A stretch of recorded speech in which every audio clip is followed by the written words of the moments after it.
بیت المقدس 3 مذاہب کی مقدس جگہ ہے۔ مسلمانوں کا قبلہ دوم، عیسائیوں کے لیے یسوع کی جائے ولادت اور یہودیوں کے لیے ہیکل سلیمانی۔ شروع کرتے ہیں حضرت ابراہیم علیہ السلام سے، جن کے 2 بیٹے تھے، اسماعیل اور حضرت اسحاق علیہ السلام۔ حضرت اسحاق علیہ السلام کے بیٹے تھے حضرت یعقوب علیہ السلام۔ یہاں سے کہانی شروع ہوتی ہے اسرائیل کی۔ اسرائیل یعنی اللہ کا بندہ، اور یہ لقب حضرت یعقوب علیہ السلام کو دیا گیا۔ حضرت یوسف علیہ السلام نے جب کفیل مصر بنے تو آپ کو حکم ہوا کہ اپنے تمام خاندان یعنی آل یعقوب کو مصر بلایا جائے، اور مصر کی سرزمین کا ایک مخصوص حصہ ان کے لیے مختص کیا گیا، اور اللہ کی تعالیٰ کی طرف سے کہا گیا کہ اے آل یعقوب، اس سرزمین میں تمہارے لیے برکتیں ہیں۔ حضرت یوسف علیہ السلام 12 بھائی تھے، اس لیے اللہ تعالیٰ نے ان کے لیے 12 چشمے جاری کیے، اور یوں اس سرزمین کا نام حضرت یعقوب کے لقب سے اسرائیل پڑ گیا، جسے آج یروشلم بھی کہا جاتا ہے۔ آپ کی نسل سے کم و بیش 70,000 انبیاء کرام آئے۔ حضرت یوسف کے بھائی یہودا کی نسل آگے بڑھی تو اس میں سے آنے والے تمام اسرائیلی یہودی کہلائے۔ وقت گزرتا گیا اور حضرت موسیٰ علیہ السلام کا دور آیا۔ جب فرعون نے مصر کی زمین آپ پر تنگ کی تو بنو اسرائیل کے ساتھ آپ کو مصر سے نکلنا پڑا۔ اسی دوران بنی اسرائیل پر اللہ تعالیٰ کی بہت سے کرم نوازیاں بھی ہوئیں، جس میں من و سلوہ، چشموں کی بہتات، مچھلیوں کے شکار کا ذکر قرآن پاک سے بھی ملتا ہے، اور وہیں ہمیں ایک گائے کا ذکر بھی ملتا ہے جس کے لوتھڑے سے مردے نے اللہ کے حکم سے زندہ ہو کر اپنے قاتل کا بتایا۔ اس گائے کی نشانیاں اللہ تعالیٰ نے قرآن پاک میں بیان فرمائیں، جو کہ ایک سرخ مائل رنگت کی گائے تھی، اور ایسی گائے آج بھی یہودیوں کے نزدیک مقدس مانی جاتی ہے۔ حضرت موسیٰ علیہ السلام کے بعد دیگر نبی آئے۔ اس دوران میں حضرت موسیٰ علیہ السلام اور ان کے دور کی کچھ باقیات، تورات، من و سلوہ کا کچھ حصہ بنی اسرائیل نے ایک صندوق میں محفوظ کر لیا۔ یہ اللہ کی طرف سے حضرت آدم علیہ السلام کو دیا گیا ایک خاص صندوق تھا، جو نسل در نسل نبیوں کے پاس رہا، جسے قرآن میں تابوت سکینہ کا نام پکارا گیا ہے، اور یہ یہودیوں کو اپنی جان سے بھی زیادہ عزیز ہے۔ حضرت داؤد علیہ السلام نے جب جالوت کو ہرا کر اس سے تابوت سکینہ حاصل کیا تو یوں بنی اسرائیل نے انہیں نبی تسلیم کر لیا، اور حضرت داؤد علیہ السلام نے اس صندوق کی حفاظت کے لیے ایک ہیکل تعمیر کروانا شروع کیا، جو ان کی زندگی میں تو مکمل نہیں ہو سکا۔ ان کے بیٹے حضرت سلیمان علیہ السلام نے جنوں کی مدد سے اس کو مکمل کروایا، اور اسی دوران میں آپ کی بھی وفات ہو گئی۔ اسی وجہ سے اسے ہیکل سلیمانی کہا جاتا ہے۔ بعد ازاں بابل کے بادشاہ بخت نصر نے اسرائیل پر حملہ کیا اور ہیکل سلیمانی کو بھی گرا دیا، اور تابوت سکینہ بھی اپنے ساتھ لے گیا۔ سیپرس دی گریٹ نے دوبارہ یہ شہر حاصل کیا، یہودیوں کو دوبارہ یہاں آباد کیا، اور تابوت سکینہ کو بھی واپس لایا گیا۔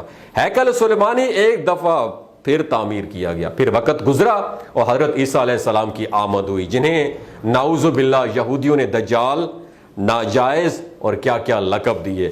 یہاں سے یہودیوں میں سے 2 قومیں الگ ہوئیں، ایک یہودی اور دوسرے عیسائی۔ یہودیوں نے سازش کر کے حضرت عیسیٰ علیہ السلام کو صلیب پر چڑھانا چاہا، اور اللہ تعالیٰ نے انہیں اپنے پاس اٹھا لیا۔ اس کے بعد یہودیوں اور عیسائیوں میں بھی کئی چھوٹی موٹی جنگیں ہوئیں۔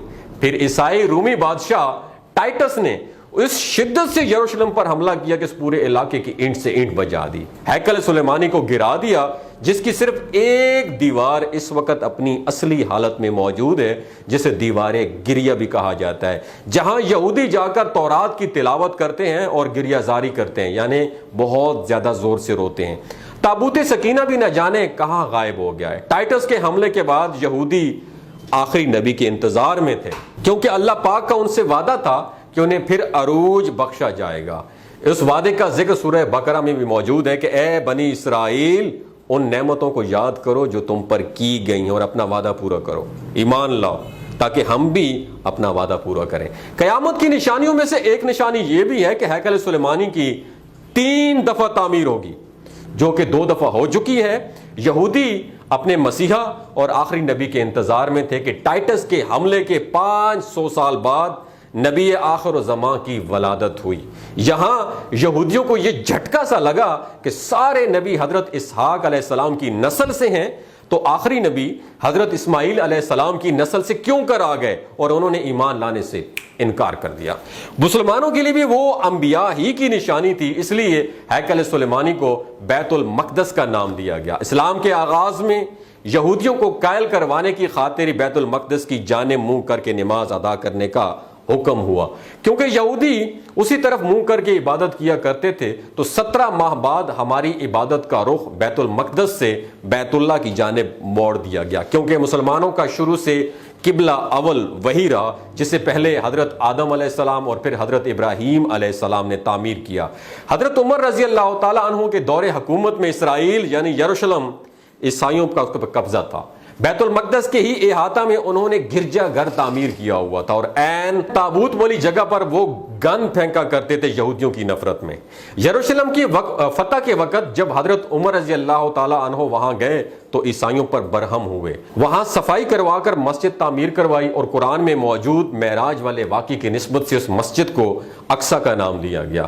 یہودیوں کی دیواریں گریا بھی اس احاطے میں موجود تھی، تو زائرین کی حیثیت سے انہیں بھی وہاں آنے کی اجازت دی گئی۔ خلافت عباسیہ تک یروشلم ایک مسلم شہر رہا، اس کے بعد عیسائیوں نے دوبارہ یروشلم پر قبضہ کر کے حملہ کر کے اس پہ قبضہ کر لیا۔ صلاح الدین ایوبی نے عیسائیوں کے خلاف 50 سے زیادہ جنگیں لڑ کے بیت المقدس دوبارہ حاصل کی، اور پھر 700 سال تک یہ خلافت عثمانیہ کے زیر و تسلط رہا۔ یہودیوں کو بھی دیواری گریا تک اپنے مذہبی اقدامات کی اجازت اور آزادی رہی، اور یہودی آہستہ آہستہ پھر یروشلم میں آباد ہونا شروع ہو گئے۔ اسی دوران میں کئی بار انہوں نے خلافت عثمانیہ کے سلطان کو پیسوں کے عوض یروشلم انہیں سونپنے کا لالچ دیا، لیکن ناکام رہے، اور پھر دوسری جنگ عظیم میں عیسائی سپاہی ہٹلر نے چن چن کر یہودیوں کو مارا، قریباً 60 لاکھ کے قریب یہودیوں کا قتل عام کیا گیا، اور یہ در بدر بھاگنے پر مجبور ہو گئے۔ اسی دوران میں انہیں یہ اندازہ ہو چکا تھا کہ انہیں اب یہ خود اپنی پہچان بنانی، اور بائبل میں موجود یہودیوں کے آخری عروج سے قبل ہونے والی کئی نشانیاں بھی ظاہر ہو چکی ہیں، اور یہ تسلیم کر چکے تھے کہ ان کا آخری مسیحا اب دجال ہوگا، جس کی بدولت پوری دنیا میں ان کا دوبارہ بول بالا ہوگا۔ انہوں نے برطانیہ سے ساز باز کر کے خود کو الگ ریاست تسلیم کروا لیا۔ یوں اسرائیل باقاعدہ ایک ملک کی صورت میں دنیا کے نقشے پہ ابھرا، پھر آہستہ آہستہ انہوں نے فلسطین اور دیگر مصری علاقوں پر بھی قبضہ کر لیا۔ عرب ممالک اسرائیل کے خلاف جنگ پر آئے، لیکن اس وقت تک یہ خود کو اتنا سٹرونگ کر چکے تھے کہ عرب ممالک کو اس ایک چھوٹے سے ملک سے منہ کی کھانی پڑی۔ عیسائیوں نے بھی دیکھ لیا کہ اب ان سے لڑ کر کچھ وصول نہیں ہونا، تو باقاعدہ گرجا گھروں میں پادریوں نے تقریبات منعقد کی اور یہودیوں کے لیے معافی کا اعلان کر دیا۔ یوں سیاسی اور اقتصادی مفاد پرستی نے 2000 سالوں سے ایک دوسرے کے ازلی اور جانی دشمنوں کو ایک صف پر لا کھڑا کیا، اور قرآن پاک کی بات بھی سچ ہو گئی کہ یہود و نصارہ ایک دوسرے کے دوست ہیں۔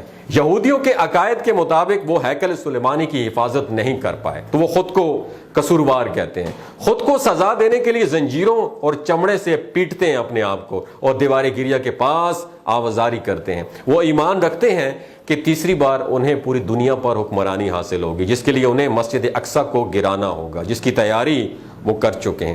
کب سے مسجد اقصی کے نیچے بارودی سرنگیں بچھا دی گئی ہیں۔ اس کے بعد ہیکل سلیمانی تعمیر کر کے تابوت سکینہ وہاں پہ رکھنا ہے۔ تابوت سکینہ بھی وہ دوبارہ حاصل کر چکے ہیں، لیکن مسئلہ تھا ایک سرخ گائے کا، کیونکہ ان کے عقیدے کے مطابق وہ ناپاک ہیں، اور جب تک پاک نہیں ہو جاتے ہیکل سلیمانی تعمیر نہیں کر سکتے، اور پاک ہونے کے لیے سرخ گائے کی قربانی دینا ہوگی۔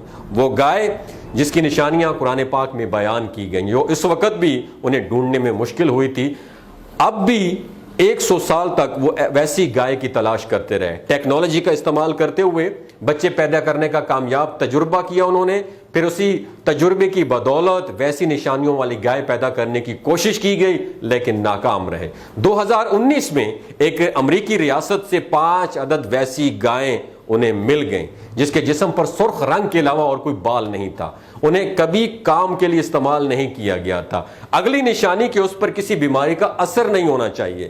پوری دنیا میں کووڈ پھیلا کے مختلف جانوروں کے ساتھ انہیں بھی ٹیسٹ کیا گیا، اور ان پر کسی بیماری کا کوئی اثر نہیں ہوا۔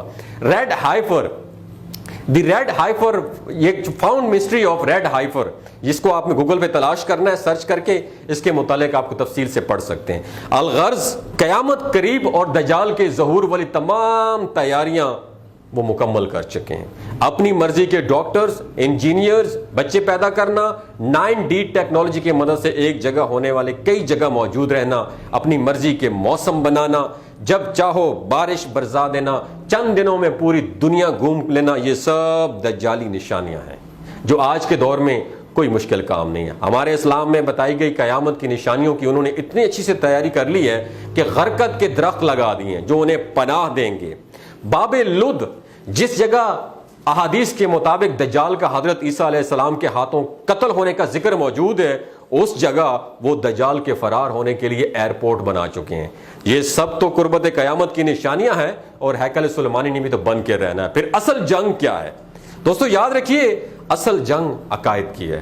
ہم اپنے عقائد میں دوستو اس قدر کمزور ہو چکے ہیں کہ نماز پڑھیں یا نہ پڑھیں ہمیں فرق نہیں پڑتا، اپنے بہن بھائیوں کا حق کھا کر خوشی محسوس کرتے ہیں، اور فرقوں کے خرافات میں ہم لوگ الجھے ہوئے ہیں۔ فلسطینیوں کے لیے سوائے دعا اور احتجاج کے ہم کر کیا سکتے ہیں؟ کیا ہم اپنے عقائد کے اتنے مضبوط ہیں کہ ڈالر کے بہکاوے میں نہیں آئے؟ کیا ہم یہودیوں کے مقابلے میں نکلنے والے خراسان مجاہدین کی لسٹ میں آتے ہیں، یا بس سوشل میڈیا کے تماشائی ہیں؟